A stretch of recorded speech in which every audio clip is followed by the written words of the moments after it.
اور ننھے چوہے سوتیلی ماں سے چابی لینے میں کامیاب ہو جاتے ہیں۔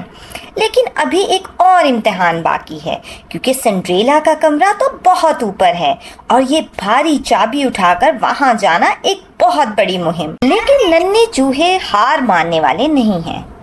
وہ اتنی بھاری چابی اٹھا کر کچھ سیڑھیاں تو چڑھتے ہیں، لیکن گس گس جو ننھا موٹا چوہا ہے وہ اس بھاری چابی کے ساتھ گر جاتا ہے اور وہ بہت تھک چکا ہے۔ وہ چوہے دوست سے کہتا ہے کہ مجھ سے اب اور نہیں ہوگا، میں اور سیڑھیاں نہیں چڑھ سکتا۔ لیکن چوہا دوست اس سے کہتا ہے کہ ہمت کرو، ہمیں کسی بھی طرح سے یہ چابی لے کر اوپر جانا ہی ہوگا اور سنڈریلا کو آزاد کرنا ہوگا۔ ہماری پیاری سنڈریلا اپنے کمرے میں بیٹھی رو رہی ہے اور اچانک سے اسے آواز آتی ہے۔ وہ دروازے کے سوراخ سے دیکھتی ہے تو اس کے پیارے ننھے چوہے چابی لے کر آ چکے ہیں، اور اسی وقت گھر کی موٹی بلی لوسیفر اس چابی پر قبضہ کر لیتی ہے۔ سدا کی دشمنی ہے چوہوں میں اور لوسیفر میں۔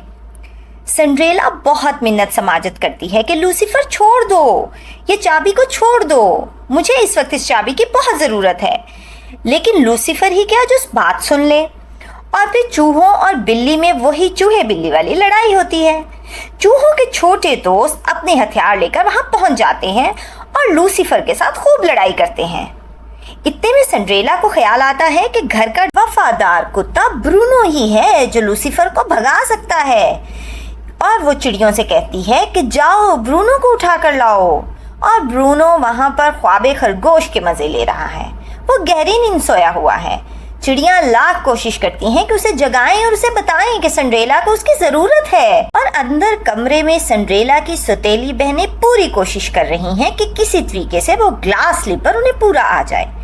وہ نوکر سے بار بار کہتی ہیں کہ تم بہت بیکار ہو، جاؤ تم پیچھے ہٹ جاؤ، میں خود ہی کوشش کر لوں گی، اور کسی نہ کسی طریقے سے وہ اس گلاس سلیپر کو اپنے پاؤں میں پھنسا لیتی ہے۔ لیکن وہ گلاس سلیپر کیونکہ پاؤں سے بہت چھوٹا ہے اس لیے وہ اسے بالکل پورا نہیں آتا، اور اس کوشش میں گلاس سلیپر ٹوٹنے لگتا ہے۔ سوتیلی ماں معذرت کرتی ہے کہ آئندہ ایسا نہیں ہوگا، اور مشیر کہتا ہے کہ وہ ایسا ہونے بھی نہیں دے گا، اور وہاں پر برونو بھاگتا ہے تاکہ وہ سنڈریلا کی مدد کر سکے۔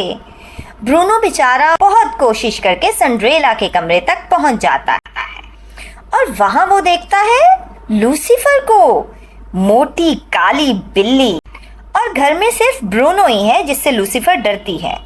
جیسے ہی برونو کو دیکھتی ہے وہ چیخیں مارتی ہوئی بھاگتی ہے اور نیچے گر جاتی ہے۔